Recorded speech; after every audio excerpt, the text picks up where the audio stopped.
Votre bulletin Info-Témis commence ici et maintenant. Cette semaine, à Info-Témis, réouverture du Club de l'Âge d'Or de Guérin, Québec solidaire réclame davantage l'utilisation du bois québécois. La communauté de Témiscamingue First Nation reçoit le vaccin contre la COVID-19. Un sondage sur les besoins du transport aérien de l'Abitibi-Témiscamingue. 10 ans depuis la relance d'LVL Global. Et Prof en plein air, un projet stimulant pour des écoles d'ici. En collaboration avec la FADOC Abitibi-Témiscamingue, le Club de l'Âge d'Or de Guérin est de nouveau opérationnel. Il s'agit d'une excellente nouvelle pour la municipalité de Guérin qui verra son offre en loisirs pour les gens de 50 ans et plus augmenter de façon considérable.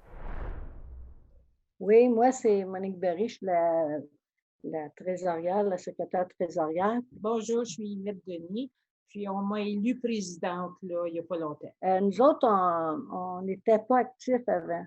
Après ça, il y en a qui nous ont parlé qu'on devrait faire partie de la FADOC. Ça donnerait la chance de participer à des choses qui nous coûtent moins cher, comme les assurances et des choses de même.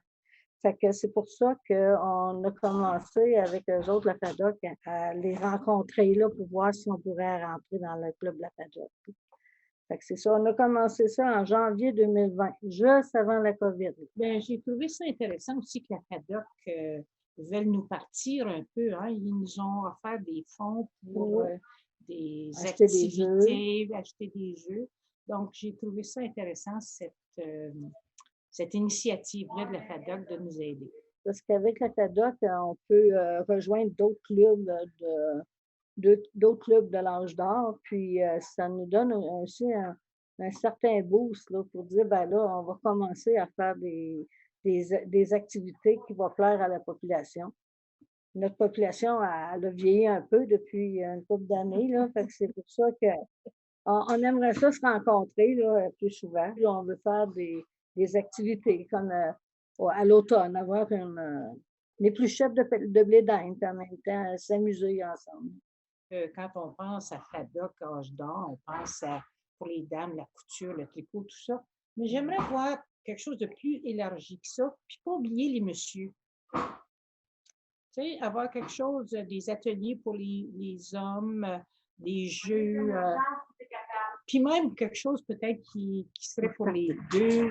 Je sais qu'ici, à Guérin, la danse en ligne est très populaire, donc peut-être qu'à partir de ça, il y aurait moyen de faire des choses avec les autres municipalités. Ou, en tout cas, on verra. Puis ici, il faut dire qu'on a une très belle salle hein, à Guérin, ce serait parfait. Je veux dire, c'est tellement une belle salle. On a les locaux. Donc, on espère que ça va aller de l'avant. Ben, regarde, comme c'est là, on est entre 40 et 45, puis c'est pas fini. Là. C'est la FADOC, à chaque fois qu'il va avoir une personne qui va être, mettons, terminer une telle date, là, son inscription, il va nous l'envoyer directement au club de Guérin. Ceux qui veulent nous rejoindre à Guérin, c'est ça. On veut vraiment que ça soit animé là, à compter quand la pandémie va être finie, là, qu'on peut s'amuser ensemble. Soit les jeux extérieurs ou les jeux en dedans aussi. Là. On a la place pour. La députée de Rouyn-Noranda-Témiscamingue, Émilise Lessard-Terrien, responsable pour son parti en matière de forêt, faune et parcs, demande au gouvernement québécois de favoriser l'utilisation du bois d'œuvre québécois dans la construction des infrastructures de la province. C'est d'augmenter de manière significative l'apport du bois dans nos infrastructures non résidentielles. Ça veut dire tout ce qui est institutionnel, des bibliothèques, des écoles, des hôpitaux, ça peut être des ponts, ça peut être des infrastructures de stationnement, ça peut être des commerces, des entreprises. En fait, toute la construction qui est non résidentielle, d'augmenter significativement l'apport du bois dans nos constructions en remplacement des poutres d'acier ou encore idéalement du béton, qui est un matériel qui génère énormément de gaz à effet de serre. Pourquoi? Bien parce que je pense qu'on a une fierté collective de nos forêts, de notre forêt québécoise, et il y a quelque chose de plus local que d'utiliser l'arbre qui pousse dans notre forêt pour construire des bâtiments avec ça. Il y a tout plein d'avantages à utiliser le bois dans la construction. Bon, notamment, c'est excellent pour l'économie de nos régions, là, pour l'industrie forestière. Mais il y a aussi toutes sortes de vertus écologiques à utiliser le bois qui stocke le carbone. Ça contribue à diminuer les îlots de chaleur aussi quand on remplace un matériel très qui génère beaucoup d'îlots de chaleur, comme le béton. Là. Quand on se promène à Montréal en pleine canicule l'été, c'est extrêmement étouffant. Mais ce phénomène-là est accentué par la présence notamment des bâtiments en béton. Quand on remplaçait par le bois, ça a vraiment une incidence. Et là où c'est problématique, ce n'est pas dans notre capacité de produire du matériel pour la construction. Je veux dire, dans notre région, on a plein d'entreprises, que je pense à EVA Global ou Témiscamingue, qui se spécialisent dans les poutres d'ingénierie. Je veux dire, il y a de la place, là, on a l'expertise pour développer les produits. C'est une demande chez les clients aussi d'intégrer davantage de bois dans les structures. Je pense que la fierté qu'on a avec l'utilisation du bois, elle se manifeste de plus en plus. Là où c'est problématique, toute la réglementation qu'il y a dans le code du bâtiment où l'utilisation du bois est difficilement mise de l'avant pour toutes sortes de raisons. Donc, ce que nous, on souhaite, c'est que le gouvernement agisse là-dessus, agisse sur le code du bâtiment pour qu'on intègre davantage ce matériel-là dans nos constructions et qu'il se fixe, dans le fond, une cible partout là où c'est possible d'utiliser le bois, bien, qu'on y aille à fond la caisse en facilitant certaines dispositions de notre code du bâtiment qui est pour le moment là, très restrictif au niveau de l'utilisation du bois. On a fait beaucoup de représentations là, depuis 2017 déjà, quand il y a eu la crise du bois d'œuvre. Déjà, là, ce sont nos prédécesseurs, là, Amir Kadir, qui avaient vraiment poussé cette idée-là dans l'espace médiatique, dans l'espace public, qui avait fait des représentations politiques à l'époque. Nous, c'est une mesure de notre plateforme électorale, c'est dans notre programme politique d'utiliser plus de bois dans nos constructions. Donc, on continue de pousser l'idée. Et puis ça, c'est une des façons qu'on fait de mettre au jeu cette idée-là pour la faire progresser. J'ai l'impression qu'il peut y avoir une oreille attentive de la part du gouvernement. Maintenant, est-ce qu'ils vont, comme je dis, ils ont souvent il y a une volonté. Est-ce que c'est une vision? Pas encore. Est-ce qu'il faut continuer de mettre de la pression? Oui, pour aller plus loin, pour que vraiment ça se traduise en action concrète sur le terrain. Le projet de loi est le bon moyen pour atterrir là-dessus. Ça reste à voir, mais on va continuer de marteler cette idée-là de la part auprès du gouvernement. Il y a des petites initiatives qui ont été mises de l'avant. On a vu le ministre Dufour là, a déposé une politique qui va en ce sens-là avant les fêtes, mais à notre sens, qui ne va pas assez loin et qui ne va pas agir précisément là où c'est problématique. Et je vous dirais, depuis l'émission de ce communiqué-là, il y a eu énormément de réactions. Donc, je pense qu'on va arriver à susciter un débat autour de cette question-là. Et ça, c'est peut-être la meilleure façon de faire cheminer l'idée, de faire cheminer le dossier. La CAQ, qui se dit très nationaliste, très achat local, bien, encore une fois, ils auraient l'opportunité de démontrer que les bottines suivent bien les babines et qu'ils vont agir là-dessus pour qu'on ait plus de notre bois qui soit utilisé dans nos constructions. La pandémie mondiale s'y vit toujours chez nous au Canada. Toutefois, une lueur d'espoir pointe à l'horizon avec la venue d'un vaccin. D'ailleurs, les résidents et employés de l'Anishinaabe Long-Term Care Center ont été parmi les premiers à pouvoir en bénéficier. Pour en discuter, nous avons rencontré Sasha Wabi, chef de Témiscamingue First Nation. The situation right now in the community, things are going well. We did receive the vaccines for the residents and the staff at our long-term care center. And then on February 8th, we will have the vaccines delivered to our community for all of our members and all of our employees. So this will take place over 4 days, and people are eager. You know, they want that vaccine, but there is a lot of apprehension from our members as well that, you know, they're not too sure what this vaccine is all about. So we have been educating our members, trying to put out as much information as we can on the vaccine itself. And we have been working closely with CISAT. You know, we have our weekly meetings for the English-speaking communities, and we've been working in close collaboration with them. So for myself and along with council, we've been trying to get as much information out to the community as we can. When people, our members have questions, we're always available there to help clear things up or, answer their questions for them, whether it be a phone call, on social media. So emails that come in, from our members, we really make sure that we get those questions answered for our people. I would just like to acknowledge our members during this time. We've been in this pandemic for the past 10 months. And, our people have just a pat on the back. You've handled this so well. You've followed the guidelines that were in place, whether it be from the province or from what chief and council have put in place in the community. And I just really want to give a huge miigwech to our people. You've just been totally understanding, and really it shows that you care for our elders and our seniors in the community, our most vulnerable people. So I really want to acknowledge that of our people. Miigwech.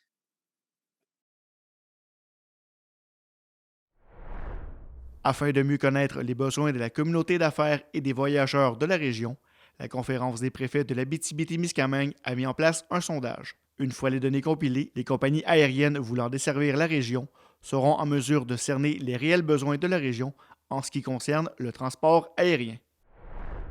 Le sondage est en ligne dans toutes les chambres de commerce ou tous les groupes de développement économique via vos MRC également. On a des relais. On envoie plus de gens possible dans nos réseaux. Alors, si vous ne l'avez pas, vous pouvez communiquer avec votre MRC pour vous le faire parvenir également parce qu'on en a eu copie.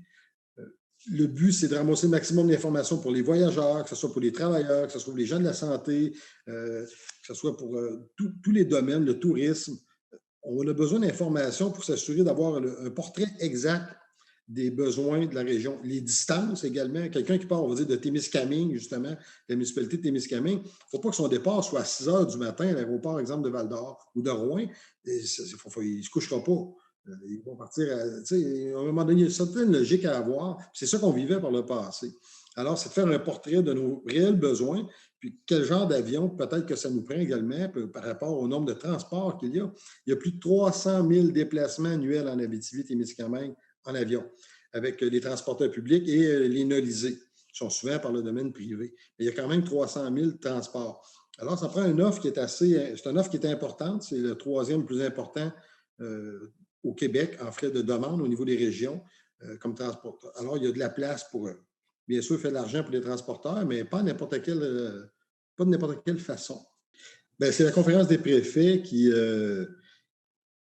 était présente sur les tables de discussion, exemple de l'Union des municipalités du Québec et de la Fédération québécoise des municipalités, les deux organismes qui représentent les municipalités au Québec, en lien avec la couverture du transport aérien au Québec, qui est une situation provinciale, une problématique provinciale depuis le début de la pandémie.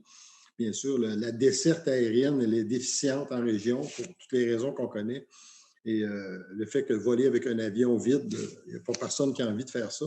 Mais la situation est problématique en ce moment, mais elle va revenir à la normale. À la fin de la pandémie, on va revenir avec une nouvelle réalité parce que la pandémie va nous avoir permis, dans toute situation, il y a peut-être une opportunité de changer un peu la situation qu'on vivait par le passé. Tout le monde connaît un peu la situation aérienne en région, était très problématique avec la desserte d'Air Canada qui était à des heures inadéquates, qui étaient des annulations sans aucun préavis, des retards constants, manque de services, etc., etc. Alors, on a décidé, nous, de donner un mandat à une personne spécialisée dans le domaine, de nous faire un portrait qui serait le plus représentatif des besoins de notre région au niveau du transport aérien, c'est-à-dire les heures de départ, les journées, les services en lien avec les passagers. Refaire, si vous voulez, l'exercice complet pour s'assurer d'avoir un outil intéressant. Quand le gouvernement du Québec, qui travaille en ce moment, à trouver une solution à ça, on ne veut pas choisir un transporteur on veut montrer un modèle de transport. Je vous dirais depuis novembre, fin novembre, le travail est débuté. Le sondage, c'est une partie du travail qui va amener à déposer au gouvernement du Québec le portrait qu'on souhaite avoir ici en région.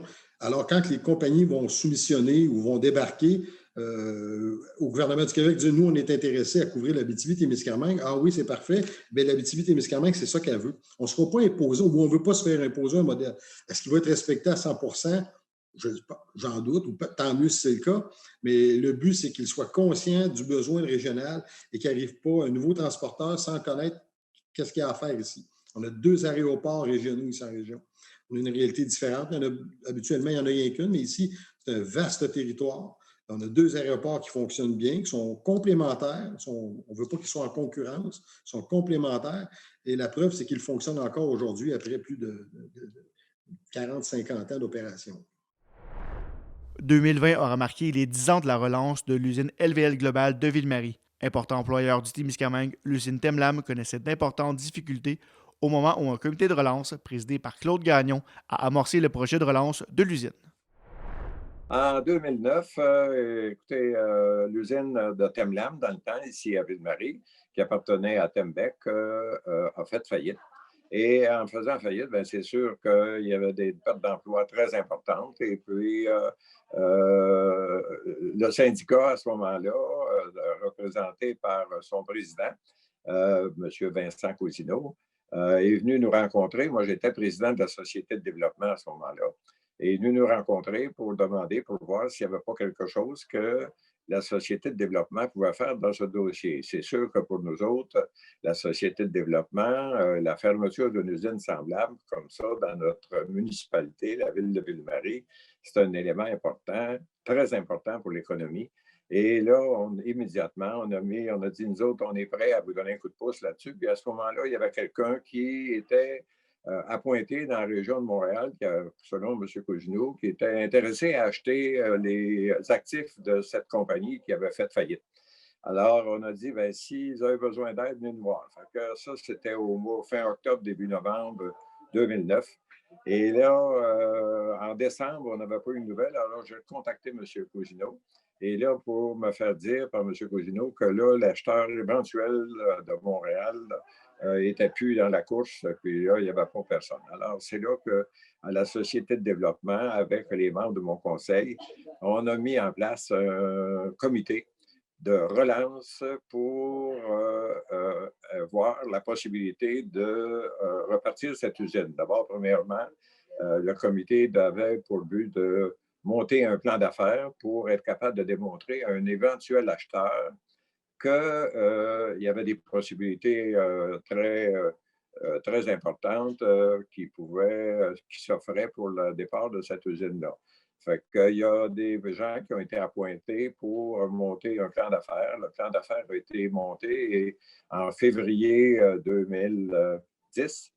Là, à ce moment-là, écoutez, le comité a produit son plan d'affaires et suite à ça, on a fait évaluer le plan d'affaires par les institutions financières. Tout le monde a dit qu'on avait un beau plan d'affaires.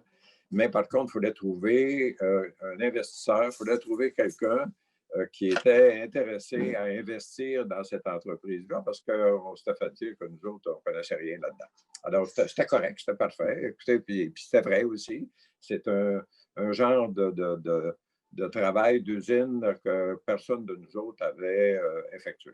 Alors, moi, j'ai fait le tour de la région. Je suis allé dans la région de Val-d'Or, je suis allé dans la région d'Amos, je suis allé dans la région du Saguenay, Lac-Saint-Jean, Chicoutimi.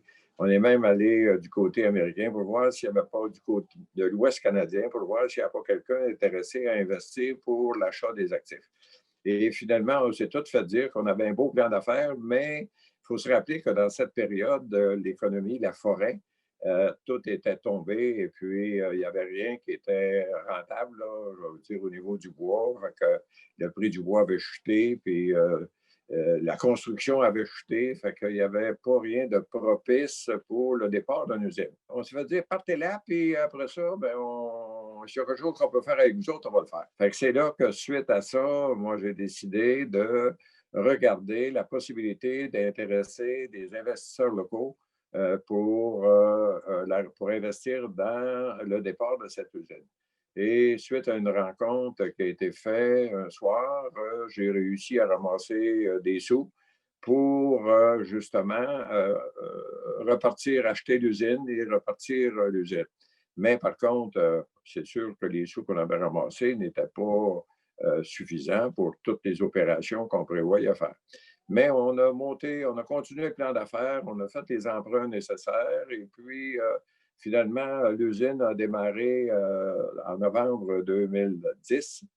Et tout ça pour vous dire que quand on l'a parti, ça allait très bien, mais on a eu des problèmes un petit peu au départ, c'est-à-dire des problèmes de liaison pour la vente du produit puis la fabrication. Mais ça a rentré dans l'ordre, mais rendu en 2013, ça n'allait pas bien parce qu'on était parti sur un côté où, d'abord, la demande du LVL n'était pas là, le prix n'était pas là, fait qu'on ne pouvait pas rencontrer les coûts de production, mais il fallait faire quelque chose pour couper les dépenses. Alors, moi, j'ai présenté un plan d'affaires modifié et on a fait des coupures à des places. J'ai obtenu de la part des employés de l'usine, qui sont nos alliés dans ce projet, j'ai obtenu une réduction de salaire qui a été acceptée par les employés.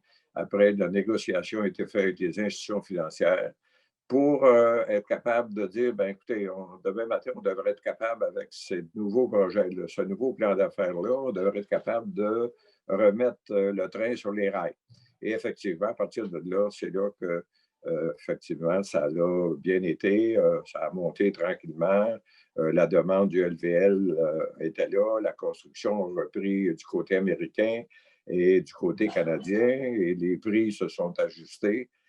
Tout ça pour en arriver que la rentabilité, on a réussi à installer la rentabilité pour en arriver qu'en 2015, avec le syndicat, on a rétabli, on leur a redonné ce que c'est qu'ils nous avaient donné de réduction de salaire et on a continué les opérations. C'est sûr que l'entreprise actuellement fait des sous, on fait des profits, mais étant donné que c'est une usine qui a été bâtie dans les années 70, laquelle a été rajoutée la ligne de LVL dans les années 80, cette usine-là demande beaucoup d'amour. Et c'est là qu'actuellement, on travaille, on a travaillé et on travaille sur la sécurité de l'efficacité de l'usine. Mais j'ai toujours eu à cœur l'économie du Témiscamingue.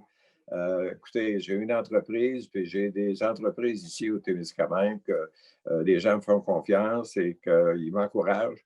Alors, si je peux, je me suis dit, si je peux, par l'expérience que j'ai, contribuer à la relance de cette usine-là pour créer de l'emploi, je vais le faire. Puis c'est ce que j'ai fait. Puis effectivement, écoutez, quand on a commencé, quand on a repris l'usine au départ, on était aux alentours d'une 72, 73 employés. Et là, on est rendu tout près d'une centaine d'employés. Si on prend les emplois directs, c'est quasiment 150 emplois qui sont reliés à ce projet d'usine qui opère actuellement. Moi, je suis très fier. Écoutez, je suis très fier avec mes employés. Les employés qui travaillent là, je vais vous dire, moi, je les considère comme des alliés. Nous, les investisseurs, ce qui a été fait, il a été fourni des sous pour ça. C'était pas pour créer des jobs pour les investisseurs, là. C'était pour s'assurer que l'économie roule au Témiscamingue et que les jobs soient là. Fait que là, je peux vous dire qu'aujourd'hui, on est fiers de ce qu'il y a là. Et les employés, je crois qu'ils sont très fiers. D'ailleurs, on vient de renouveler la convention collective qui a été renouvelée pour 5 ans. Les employés sont encouragés. Puis c'est notre motif, nous autres, de dire qu'on travaille ensemble, c'est une grande famille, on travaille ensemble pour l'économie de la région, puis pour le futur de la région du Témiscamingue. Un projet innovant est maintenant en place dans quelques écoles du Témiscamingue. En effet, le projet Prof en plein air se veut un nouveau moyen d'allier l'enseignement et le plein air. Un concept qui gagne à être connu, selon Annie Genot, kinésiologue et conseillère en loisirs pour Loisirs et Sports Abitibi-Témiscamingue. Prof en plein air, c'est en réponse à l'augmentation du déficit nature qu'on rencontre actuellement chez les jeunes. Et ça a des conséquences autant sur le développement moteur, social et psychologique des enfants. Donc, en réponse à cela, Loisirs et Sports Abitibi-Témiscamingue a développé un projet qui se veut actuellement encore sous une forme pilote, Et dans le fond, ce projet met en œuvre différentes stratégies et interventions pour être en contact avec la nature par l'apprentissage de connaissances, l'acquisition et le développement d'attitudes pour favoriser une pratique d'activités non motorisées de plein air, et ce, de façon plus autonome, responsable et sécuritaire. Et le projet, comme se nomme, Prof en plein air, s'adresse aux enseignants d'éducation physique et à la santé. Et l'objectif est vraiment que ces enseignants puissent transmettre les connaissances et les acquisitions qu'ils ont pu développer, les acquis, les compétences en plein air et les transmettre à leurs élèves. Puis l'objectif ultime, c'est qu'ils puissent intégrer de plus en plus des activités plein air au sein de leur cours d'éducation physique, de leur cursus scolaire.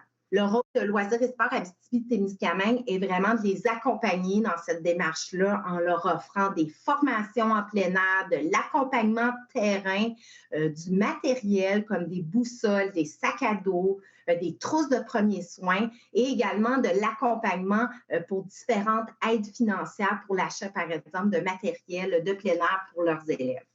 On a 4 écoles qui ont embarqué dans le projet. On parle de l'école Le Triolet, le pavillon, en fait, Saint-Louis à Nédélec, l'école primaire Gilbert Théberge de Témiscamingue.